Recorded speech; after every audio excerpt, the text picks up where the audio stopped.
بسم اللہ الرحمن الرحیم۔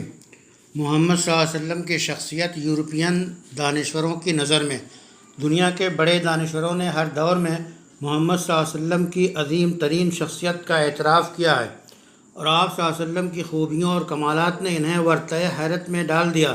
ان کا احاطہ تو دشوار ہے، چند نمایاں کے تأثرات درج ذیل ہیں۔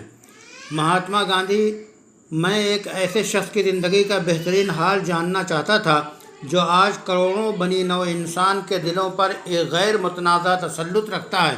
مجھے پہلے سے زیادہ یقین ہو گیا کہ وہ تلوار نہیں تھی جس نے ان دنوں اسلام کے لیے جگہ حاصل کی، بلکہ یہ تھی سخت سادگی، نبی کی عاجزی، عہدوں کی کا خیال، اپنے دوستوں اور پیروکاروں سے ان کی شدید عقیدت، ان کی نڈری، ان کی بے خوفی، خدا پر اور اپنے مشن پر کامل بھروسہ۔ یہ چیزیں تھیں نہ کہ تلوار ان کے آگے سب کچھ لے گئی اور ہر رکاوٹ کو عبور کیا۔ جب میں نے سیرت نبوی کی دوسری جلد بند کی تو مجھے افسوس ہوا کہ اس عظیم زندگی کا مطالعہ کرنے کے لیے میرے پاس اس سے زیادہ کچھ نہیں تھا۔ راما کرشنا راؤ: محمد صلی اللہ علیہ وسلم کی عظیم شخصیت کے ہر پہلو سے واقفیت ممکن نہیں، لیکن جہاں تک میری کوتاہ نظر پہنچ سکی اسے پیش کر رہا ہوں۔ آپ صلی اللہ علیہ وسلم کی زندگی میں پے در پے بڑے خوبصورت مناظر ہیں۔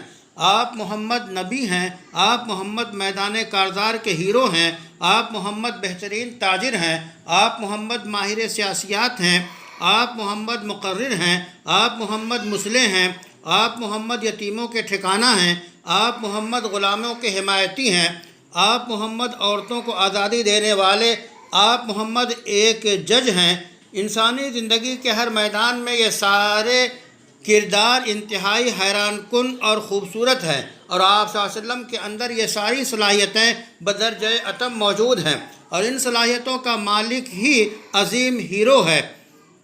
فرانس کے مفکر ڈرم نائن لکھتے ہیں: انسانی عظمت کے معیار، مقصد کی بلندی، وسائل کے حیرت انگیز نتائج، تو اس معیار پر جدید تاریخ کی کون سی شخصیت محمد سے ہمسری کا دعویٰ کر سکتی ہے؟ تمام شہرت یافتہ لوگوں نے ہتھیار بنائے، قوانین سازی کی، حکومتیں قائم کی، لیکن حاصل پراگندگی کے سوا کچھ نہیں، اور ان کی آنکھوں کے سامنے سب ڈھیر ہو گئے۔ لیکن اس شخصیت محمد نے سپہ سالاری و قانون سازی و حکمرانی، عوام پر حکومت، حکام کی تربیت ہی نہیں بلکہ کروڑوں انسانوں کی قیادت، جو اس وقت دنیا کا تہائی حصہ ہے، یہی نہیں بلکہ بت پرستی سے پاک معاشرہ کی تشکیل دینے والا، 20 ریاستوں کو ایک سلطنت میں متحد کرنے والا، پھر نبی کی دائمی نماز، رب سے مناجات، پھر وفات اور مرنے کے بعد بھی مدد و نصرت، ایسی چیزیں ہیں جو ملاوٹ اور دھوکہ ظاہر نہیں کرتی بلکہ سچے یقین کی غماز ہیں، جو نبی کو دو آتشہ عقیدہ کی قوت و طاقت بخشتی ہیں۔ اللہ کی وحدانیت پر ایمان، حوادث کی مخالفت پر ایمان کا پہلا حصہ اللہ کی صفت وحدانیت کی وضاحت کرتا ہے، اور دوسرا حصہ جن چیزوں سے اللہ متصف نہیں ہے ان کو بیان کرتا ہے، جیسے مادیت اور مخلوقات سے مشابہت۔ پہلے حصے کے حصول کے لیے اللہ کے سوا پوجے جانے والے تمام معبودان ناحق کا خاتمہ تلوار کے ذریعہ ضروری تھا، اور ایمان کا دوسرا حصہ کلمہ کے عقیدہ کی پختگی کا مطالبہ دانائی و حکمت اور اچھے جملوں، بہترین واعظ کے ذریعہ کرتا ہے۔ یہ ہیں محمد صلی اللہ علیہ وسلم، فلسفی، مقرر، نبی، قانون ساز، سپہ سالار، خواہشات پر غلبہ پانے والے، سچی عبادت، بت پرستی سے دوری کی دعوت دینے والے، فکر مذاہب کے بانی، روئے زمین پر 20 ریاست قائم کرنے والے، اور ایک عظیم روحانی ریاست ساز۔ یہ ہیں محمد صلی اللہ علیہ وسلم۔ انسانی عظمت کے سارے معیارات کی نظر کے اعتبار میں سوال کرنا پسند کرتا ہوں کہ کیا ہے کوئی نبی محمد صلی اللہ علیہ وسلم سے عظیم؟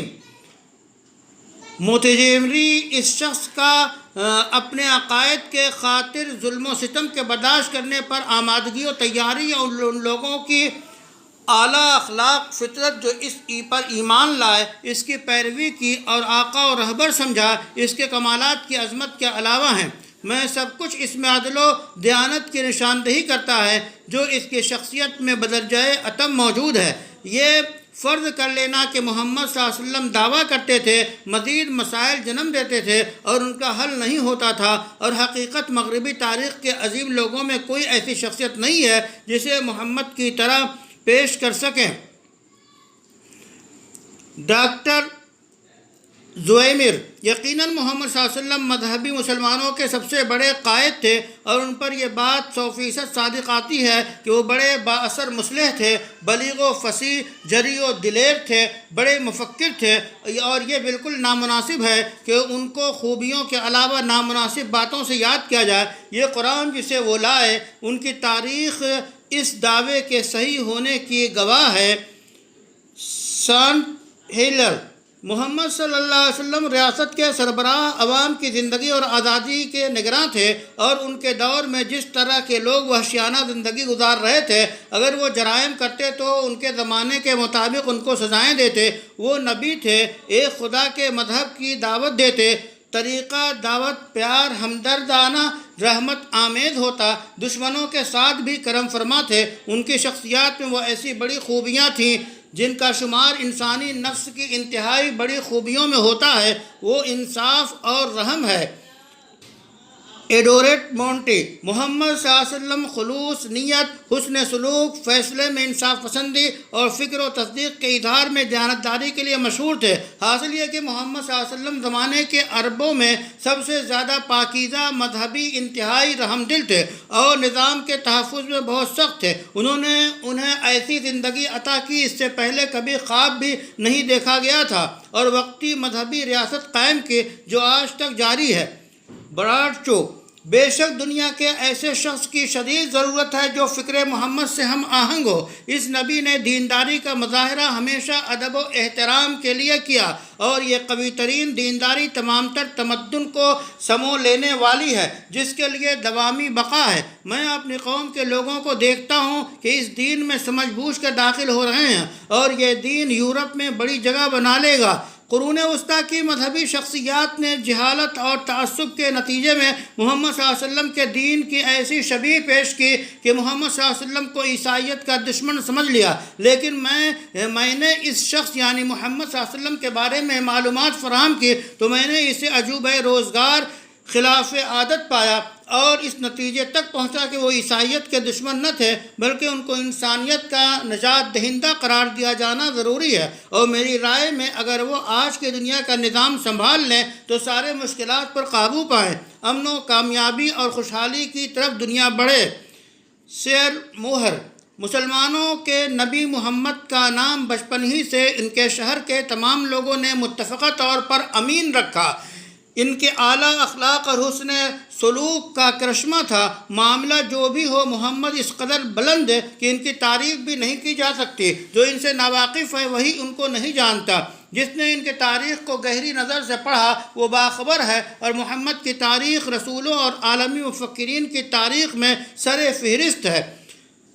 سفرسٹن آسوجی: محمد صلی اللہ علیہ وسلم جن قابل ستائش امتیازات اور معیاری صفات کے حامل ہیں، اگر ہم ان کا انکار کریں تو ہم انصاف نہیں کریں گے۔ محمد نے صحیح زندگی کا مارکہ جہالت اور بربریت کے سامنے گرم کیا، عقیدے کی بنیادی اصولوں کی اساس پر جنگ کرتے رہے اور سرکشوں کا مقابلہ کرتے رہے، یہاں تک کہ چکی گھوم گئی اور مدد آ گئی اور ان کا قانون سر چڑھ کر بولنے لگا اور وہ تاریخ کے عظیم لوگوں کے تاج بن گئے۔ مسٹر سینکس ہے: عیسیٰ علیہ السلام کے 570 سال بعد محمد صلی اللہ علیہ وسلم کا ظہور ہوا، اور ان کی ذمہ داری اعلیٰ اخلاق کے بنیادی اصولوں کے ذریعہ انسانی عقل کو پروان چڑھانا تھی اور خدائے واحد پر اس کے زندگی کے بعد دوسری زندگی کے عقیدے کا کامل کرنا تھا۔ وہ مزید لکھتے ہیں کہ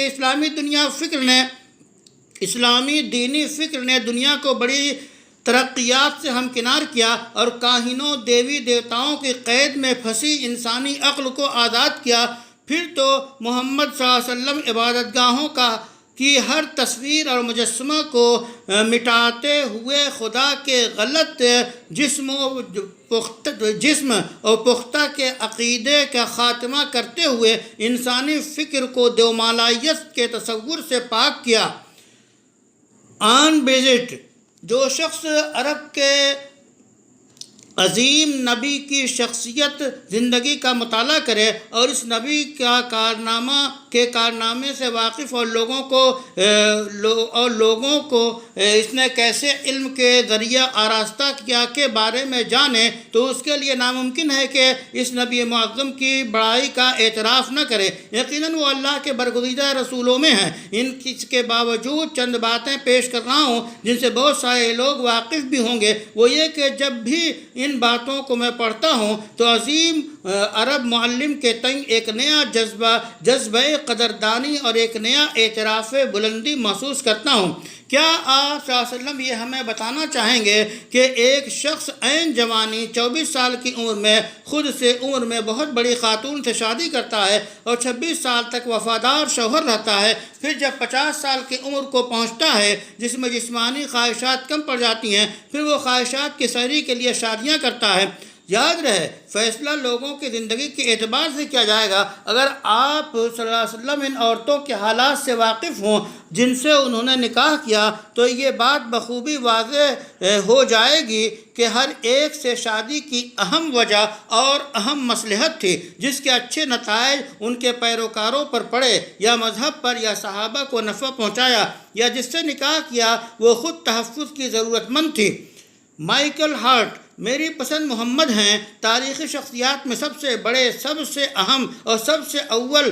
میرے یہ جملے قارئین کو حیرت زدہ کر دیں گے، لیکن حقیقت یہ ہے کہ وہ تاریخ میں پہلے تنہا شخص ہیں جو دین اور دنیا کے دونوں معیار پر بہترین کامیابی حاصل کی ہے۔ تاریخ میں رسول، انبیاء اور دانشوروں نے بڑے کاموں کا آغاز کیا لیکن تکمیل سے پہلے دنیا سے رخصت ہو گئے، جیسے عیسائیت کے عیسیٰ مسیح، یا ان کے ساتھ دیگر لوگ شریک ہو گئے، یا ان کے علاوہ اور لوگ ان سے سبقت کر گئے، جیسے یہودیت کے موسیٰ۔ لیکن محمد صلی اللہ علیہ وسلم کی شخصیت تنہا ایسی ہے جس نے دینی پیغام کو مکمل کیا، احکام سازی کی۔ ان کی زندگی میں ہر طرح کی عوام نے دین محمدی کو قبول کیا اور دین کے نام پر نئی ریاست قائم کی۔ اس طرح دنیاوی میدان میں بھی وہ کامیاب رہے، قبیلوں کو عوام میں تبدیل کیا، عوام کو ایک امت بنا دیا، امت کی زندگی کو بنیادیں رکھ دیں، دنیا کے نقشے تیار کر دیے اور امت کے عالمی سطح پر پہنچایا، اور یہ زندگی ہی میں ممکن ہو سکا۔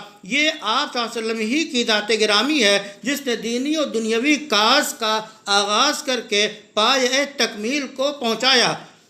ٹولسٹائے محمد صلی اللہ علیہ وسلم کو فخر کے لیے یہ کافی ہے کہ انہوں نے بڑی شیطانی عادتوں کے پنجے سے پسماندہ خونی قوم کو نجات دلایا اور ان کی پیشانی پر بلندی و ترقی لکھ دی۔ یقیناً شریعت محمدی دنیا پر حکمرانی کرے گی کیونکہ وہ عقل و دانائی کے سانچے میں ڈھلی ہے۔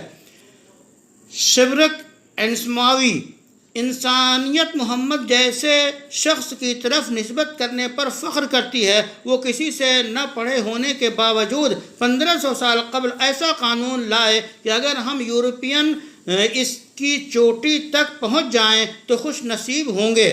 صلی اللہ علیہ النبی الکریم وعلی آلہ وصحبہ اجمعین۔